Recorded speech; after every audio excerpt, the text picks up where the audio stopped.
Ya hace mucho tiempo que la historiografía trata de correr la mirada no solamente en figuras importantes, sino en grupos, en actores que muchas veces han sido, creo yo que la mejor palabra es invisibilizados por ciertos relatos históricos escritos en ciertos momentos históricos también, valga la redundancia. Yo creo que hay varias figuras. Por supuesto que en el caso nuestro la figura más conocida es Martín Miguel de Güemes, pero detrás, digamos, de Martín Miguel de Güemes hay muchos gauchos o campesinos que también han tenido un rol muy protagónico. Las milicias, digamos, en general de Güemes, que se componían generalmente de lo que nosotros conocemos como sectores populares, pero que dentro de ese grupo de sectores populares hay una masa muy heterogénea de individuos, incluso también afro o afrodescendientes, que van a tener una participación muy activa. Ahora, y eso voy, cuando nosotros hablamos de los procesos revolucionarios, cada uno de los actores, cada uno de los grupos van a tener sus propios intereses en ese escenario que se está abriendo, ¿no? Entonces, de pronto, algunas, estoy pensando en escala regional, las personas que van a acompañar, digamos, las milicias comandadas por Güemes y otros comandantes también, van a tener sus propios intereses en la causa, ¿no? Cada uno de los grupos van a perseguir sus propios anhelos, entre otras cuestiones. Entonces, el escenario es muy complejo, Yo creo que la palabra, la incertidumbre, el azar también son algunos de los rasgos de este proceso, que no necesariamente anticipa la independencia, porque eso también hay que aclarar. O sea, la revolución que comienza en 1810 y la conformación del primer gobierno autónomo, como decíamos anteriormente, no tenemos que verlo como un camino lineal directamente a la independencia, ¿no? En realidad, lo que ocurre en 1810 es una respuesta de estos actores a lo que está pasando ante el vacío de poder de la monarquía. En todo caso, vamos a llegar a la independencia por muchos otros factores, pero no hay que verlo como algo lineal. Bueno, el 25 de mayo yo lo pensaría como una respuesta por parte de estos actores, en primer lugar, y cuando digo actores me estoy refiriendo a los grupos elitarios de la época que conformaban justamente o que tenían participación en el Cabildo, que era una de las principales instituciones de participación en aquel momento, ante un escenario de incertidumbre. Se conforma este primer gobierno autónomo y yo creo que tenemos que verlo de ese modo. Generalmente nosotros tal vez hemos estudiado en diferentes niveles la formación de la primera junta patria o gobierno patrio, ¿no? Bueno, el concepto ese de patria es un concepto bastante problemático para la época. Yo creo que tenemos que pensarlo más como un primer gobierno autónomo. Primer gobierno autónomo que se conforma ante los sucesos que estaban aconteciendo en la metrópolis, ¿no? O sea, la capital de ese gran imperio que era el Imperio Español.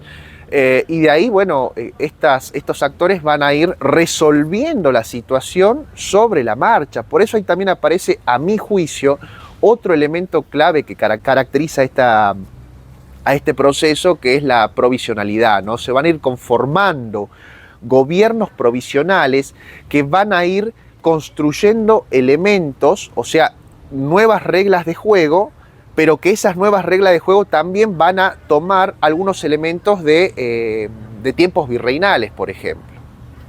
Lo que se va a conformar a partir de 1810, o lo que se busca conformar como modelo societal, poniéndolo en esos términos, que son las Provincias Unidas del Río de la Plata. Por ejemplo, solamente voy a poner un ejemplo. La asamblea del año 13, que es una asamblea interesante en la parte de lo que va a proponer en el marco normativo, legal, va a suprimir cualquier tipo de distinción nobiliaria, ¿no? Va a declarar a los pueblos originarios como hombres libres e iguales y ciudadanos ante la ley, y va a declarar la libertad de vientres. O sea, hay un anhelo, digamos, por parte de estas élites que están, de esa generación de 1810, por empezar a construir un modelo societal tal vez basado en los valores que están circulando en el mundo occidental de esa época, que es la libertad, la igualdad. Por supuesto que después podemos discutir cuáles son los alcances de esos valores en la práctica, ¿no?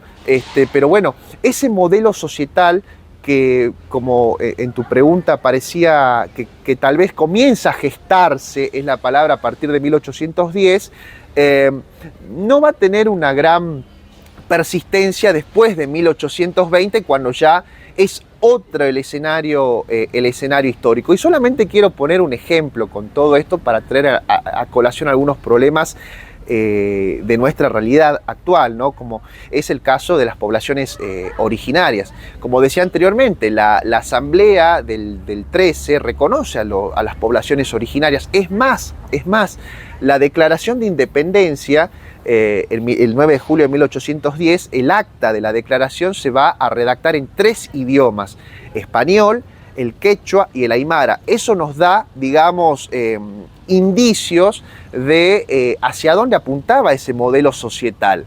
Después, bueno, lo que vamos a tener ya a finales del siglo XIX es cuando ya se comienza a conformar un Estado nacional que, en vez de buscar tal vez incluir a estas poblaciones originarias en ese modelo societal, avanza hacia las poblaciones originarias. Solamente un ejemplo, ¿no? Por situarlo de ese punto de vista.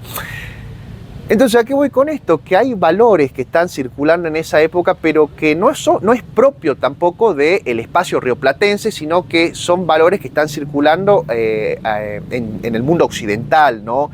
La libertad, la igualdad. Por ejemplo, inmediatamente se conforma el primer gobierno autónomo en 1810, esta idea de libertad, ¿a dónde aparece? Se declara también la libertad de prensa, ¿no?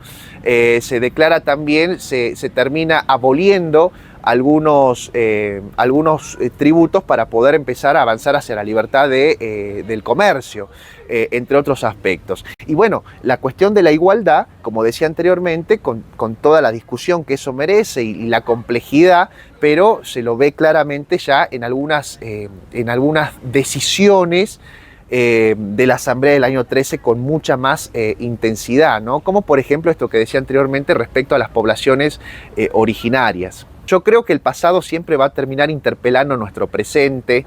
Yo estoy convencido de que la historia tiene que tener una función ética y social para construir sociedades mucho más democráticas, ayudarnos a pensar críticamente y también con criterio, y en ese sentido pensar ese escenario de incertidumbre, ¿no? Donde se estaban moviendo estos actores.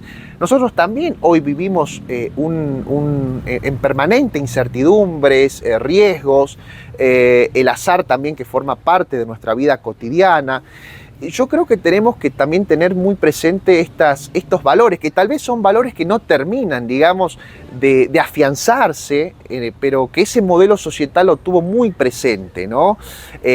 A ver, un ejemplo, esto de que la Asamblea del año 13 termina suprimiendo cualquier tipo de distinción nobiliaria. Es decir, lo que importa ahí es el individuo, no importa los títulos nobiliarios, la pertenencia a ciertos grupos. Hay una voluntad. Después, insisto, digamos, el devenir del proceso tal vez complejiza mucho más el escenario, pero hay una voluntad por parte de esa generación de 1810 por avanzar hacia un modelo societal tal vez algo más igualitario en la práctica, ¿no? Al suprimir los títulos nobiliarios, al suprimir también el tema del trabajo personal de los indígenas, de la servidumbre, ¿no? De los indígenas, la libertad de vientre, como dije anteriormente. Entonces son valores que a más de 200 años de esa revolución, creo yo que tenemos que tenerlo más presente en todas las prácticas cotidianas como ciudadanos.